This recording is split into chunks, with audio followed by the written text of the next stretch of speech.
Richmond Bone and Joint Clinic disclaimer. The video you are viewing offers instruction and advice regarding the evaluation of injuries, first aid, rehabilitation, and use of durable medical equipment. While helpful, this video is not meant to replace the sound medical advice of a trained physician. Please seek treatment and evaluation for any injury or medical condition.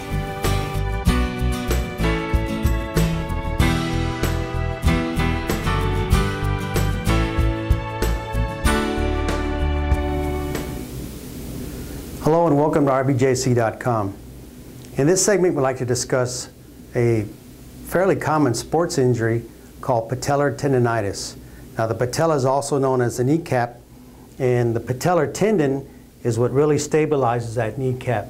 Obviously, if you're physically active, you're running, knees are moving, and from time to time what happens is that patellar tendon can become aggravated, and usually it's aggravated down at this point down here. Now, we'd like to discuss some options. First one we'd like to discuss is ice. Always ice it down before and after your activity, and we'll show you a stretch here in just a minute. What we're going to begin with is taping it for support, and we've talked about our foam underlay before, because sometimes people are allergic to tape, so that's our solution for this simple one. We'll use foam and then some stretch elastic tape, so you can use it down there so when the knee does bend it doesn't conform too much. And then we'll just put a little strip of white tape to help support this tape on there too. We'll also talk about some commercially available products. This is a very common one. It's called a choke pad or a patellar tendon strap. There's different varieties, different colors, but they're all basically the same. What you do is you'll actually put it on here and it will provide some support. What we'd like you to do is locate that point just at the base of the kneecap that's the most painful. And usually it's somewhere right about in here. You take your foam under wrap, and you don't need to use much. A couple of wraps is good.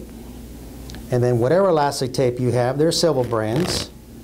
You can just put it right around here. And again, it takes a little use, getting used to working with the tape to feel the right tension.